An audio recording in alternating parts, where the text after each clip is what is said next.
अपने न्यूबॉर्न के साथ फर्स्ट टाइम मायके जाने की फीलिंग एकदम अलग ही होती है। इन लॉज न्यू बेबी से दूर नहीं होना चाहते और ननिहाल में बेबी का बेसब्री से इंतज़ार हो रहा होता है। पार्ट 1 में आप सबने देखा कि त्रिभु महाराज भी पहुंचे अपने नानी के घर, जहां पर हुआ उनका ग्रैंड वेलकम। आतिशबाजियां हुई, ढोल नगाड़े बजे, नाना नानी, मामा मामी, भैया दीदी सबका खूब सारा प्यार मिला, खूब सारे गिफ्ट, खूब सारा दुलार हुआ।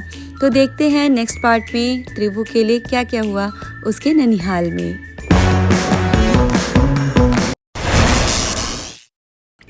मेरे मायके में नया नया घर बना है, जिसके लिए गृह प्रवेश का कार्यक्रम था और उसके पहले अखंड रामायण का पाठ रखा गया था।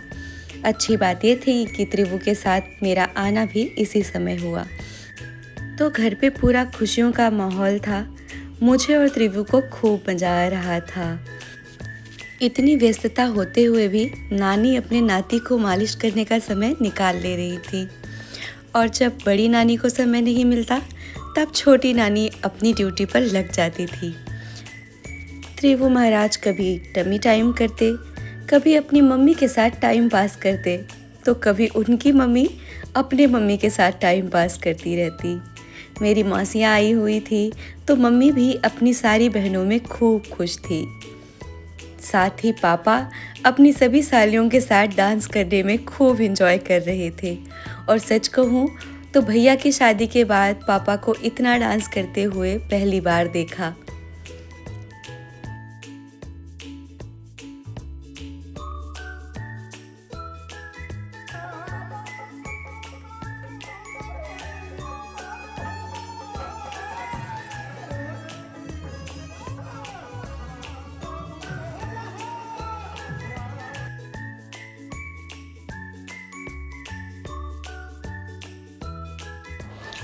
सभी रिश्तेदारों की गैदरिंग बड़े दिनों बाद हुई थी, इसलिए हम सब एक दूसरे के साथ क्वालिटी टाइम स्पेंड करने में व्यस्त थे।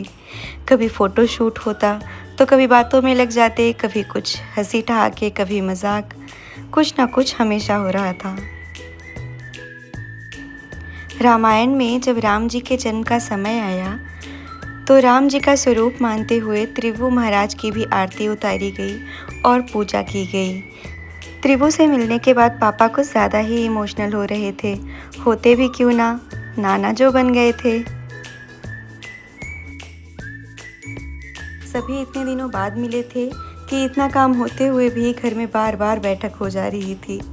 इसी बीच मेरी भाभी को आइडिया आया कि उनकी शादी के टाइम उनका एंगेजमेंट नहीं हुआ था, इसलिए उनकी एंगेजमेंट की साथ उनके मन में रह गई थी।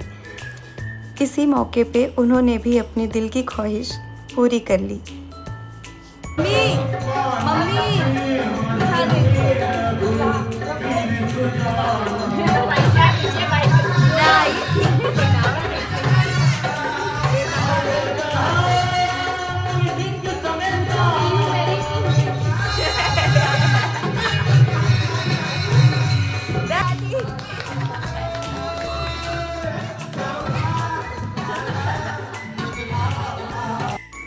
एक बार फिर से मालिश करवा के त्रिभु महाराज ने अपनी नींद पूरी की। हमने घर आए मेहमानों के साथ टाइम पास किया, उनका हालचाल पूछा, अपना हालचाल बताया, थोड़ी देर डांस वगैरह भी हुआ। फिर मैंने, भैया ने और मासी ने अखंड रामायण का पाठ भी किया।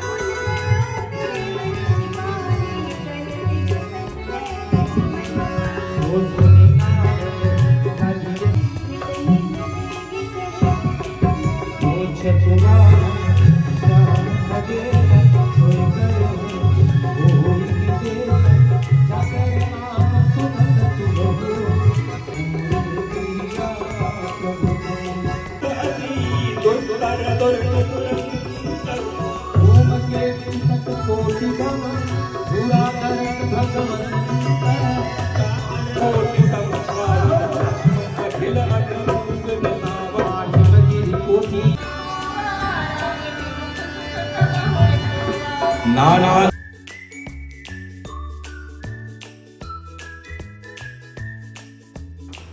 रामायण के समापन का समय हो चला था। त्रिभु महाराज ने भी नहा धो करके श्री राम जी का स्वरूप धारण किया।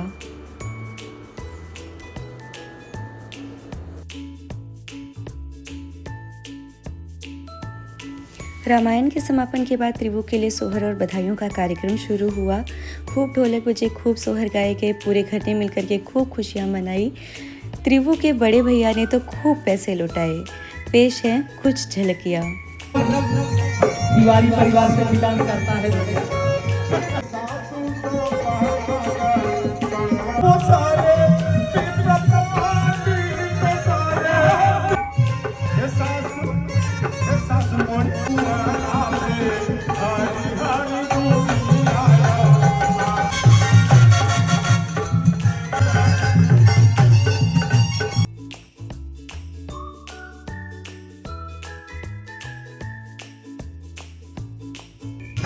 तो जब विक्रम बाबू को उनकी मम्मी हमारी बिटिया रानी पूजा जब उनको देखती है तो क्या कहती है?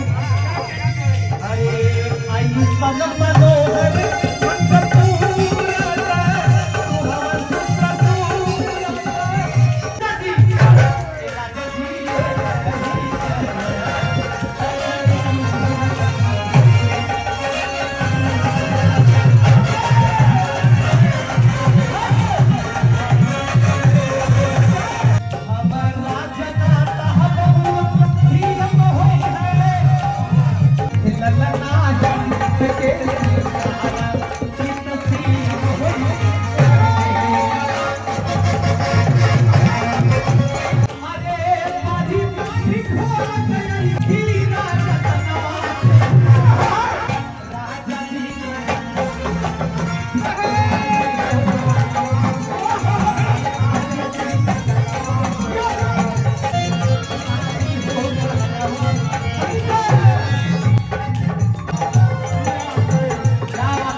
रामायण का समापन खूब धूमधाम से हुआ। सोहर और बधाइयों के बाद बारी आई गृह प्रवेश की पूजा की। घर में सबसे पहले मम्मी पापा ने प्रवेश किया, उसके बाद भैया भाभी और उसके बाद हम सभी ने। आज ये घर बनने का सपना जो सच हुआ है उसके पीछे मेरे भैया की ही मेहनत है। भैया भाभी के सपने, सोच और इतनी मेहनत लगन के बाद ही हमें हमारा सपनों का घर मिल पाया है। So a lots of thanks to my भैया एंड भाभी। मम्मी पापा को गृह प्रवेश करते देखते हुए आँखों को बहुत सुकून मिल रहा था। गृह प्रवेश का सपना हमने इतने दिनों से देखा था, पर कुछ अड़चनों के कारण हमारा घर बन नहीं पा रहा था। भगवान की कृपा हुई और वो दिन भी आया जब हमने गृह प्रवेश किया। हम अपने नए घर में आए। नया घर बनने के पहले जो पुराना घर था उसमें बहुत दिक्कतें हो गई थी, और सच बताऊं तो वो दिक्कतें हमने कभी नहीं सही, मम्मी पापा ने ही उन दिक्कतों को सहा है, हम पर कभी नहीं आने दिया। अब इस बात के लिए बहुत सुकून है कि भैया भाभी की बदौलत अब मम्मी पापा को भी कोई परेशानी नहीं सहनी पड़ेगी। भगवान से हमेशा हाथ जोड़ करके यही प्रार्थना है कि हमारे इस घर में हमेशा खुशियाँ भरी रहें, बच्चों की किलकारियाँ गूंजती रहें, हंसी खुशी का माहौल बना रहे। भगवान बजरंगबली की कृपा इस हमारे घर पर हमेशा बनी रहे। ड्रोन कैमरे से फुल फैमिली की शूटिंग होने के बाद त्रिभु के पापा ने भी ड्रोन कैमरा को चलाना ट्राई किया। इस तरह गृह प्रवेश का कार्य संपन्न हुआ, और बस भगवान से यही दुआ है कि हमारे घर में हमेशा खुशियाँ बनी रहें, हमेशा बच्चों की किलकारियाँ गूंजती रहें। भगवान इस घर को हमेशा सुखी, संपन्न और समृद्ध रखें। इसी बीच त्रिभु अपने पापा की नानी से मिले, जो कि हमारे घर कार्यक्रम में आई हुई थी, और त्रिभु अपनी मम्मी के नानी से भी मिले, यानी कि मेरी नानी से। एक्चुअली मेरी नानी और त्रिभु के पापा की नानी सगी बहनें हैं। सभी कार्यक्रम संपन्न होने के बाद सबके पास त्रिभु के लिए पर्याप्त समय था। त्रिभु कभी नाना के गोद में खेल रहे थे तो कभी नानी के गोद में। हमने भी खूब समय पास किया, खूब आम खाए, एक दूसरे के साथ खूब मी टाइम किया। मेरे भतीजे भतीजी भी हमारे साथ खूब इंगेज रहे।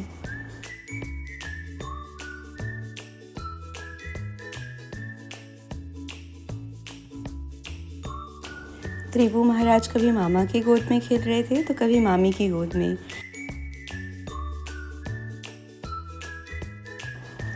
अपने छोटे भैया के साथ मस्ती करते करते त्रिभु महाराज थक गए और फिर छोटी नानी से खूब मालिश करवाई। अगले दिन भैया भाभी की एनिवर्सरी थी। भैया भाभी की शादी को 14 साल हो गए थे और सच कहूँ ये 14 साल कैसे निकल गए हमें भी पता नहीं चला। एनिवर्सरी की ग्रैंड पार्टी में फुल फैमिली ने खूब एंजॉय किया।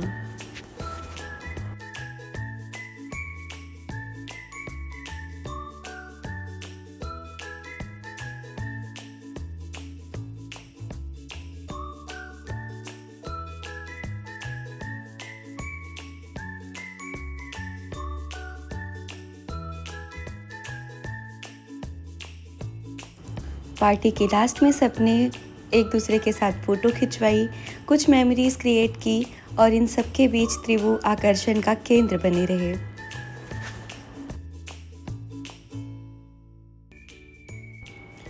रात भर हम सबने मिलकर के क्वालिटी टाइम स्पेंड किया क्योंकि अगले दिन ही भैया भाभी को दिल्ली जाना था और मुझे भी त्रिभु के साथ लखनऊ आना था। विदाई का टाइम बहुत हार्ड होता है। ये 2-4 दिन सबके साथ क्वालिटी टाइम स्पेंड करते हुए कैसे निकल गए कुछ पता ही नहीं चला। मेरी भतीजियाँ इमोशनल हो गई थी जाते वक्त और मेरी ननद के साथ सिया की ट्यूनिंग बहुत ज़्यादा हो गई थी। वो बहुत ही मायूस हो रही थी। वो यहाँ भी रुकना चाहती थी और अपने मम्मी पापा के साथ दिल्ली भी जाना चाहती। फाइनली भैया भाभी की गाड़ी रेडी हो चुकी थी। सिया ने बहुत भारी दिल से बाय बोला और फिर वो लोग दिल्ली के लिए निकल गए। उसके बाद बारी आई मेरी विदाई की। हर बार की तरह इस बार भी मम्मी ने कोच भराई के रिचुअल्स को कंप्लीट किया। हमारे यहाँ जब बेटी पहली बार बच्चे को लेकर के आती हैं तो उन्हें बिना सिठोरा के नहीं भेजा जाता है। सिठोरा यानी सोट के लड्डू। सेम डे ही सोट के लड्डू बनकर के तैयार हुए। बड़ी मम्मी और मम्मी ने मिलकर के बनाए थे। चूँकि लड्डू मम्मी के हाथ के बने थे इसलिए उनमें टेस्ट कुछ ज़्यादा ही था। शादी के चाहे कितने ही साल हो चुके हों पर मायके से विदाई होते वक्त दिल भारी हो ही जाता है। एक हफ्ते का समय सबके साथ हंसी खुशी रहते हुए जितनी जल्दी निकल गया था, विदाई का ये एक दिन उतना ही भारी लग रहा था। मेरी मम्मी हमारे सामने कभी भी जल्दी इमोशनल नहीं होती हैं। वो हमेशा जाते वक्त कहती हैं हंसते हुए जाओ और हंसते हुए आओ। पर हमें पता होता है कि हमारे जाने के बाद सबसे ज़्यादा मम्मी ही रोएंगी। सबके साथ बिताए हुए इन खुशियों के पलों को दिल में समेटकर हम भी घर की तरफ निकल गए। रास्ते भर हम बस वहीं की बातें करते रहे और घर जाके सच में आप सबकी बहुत याद आई। जल्दी फिर मिलेंगे।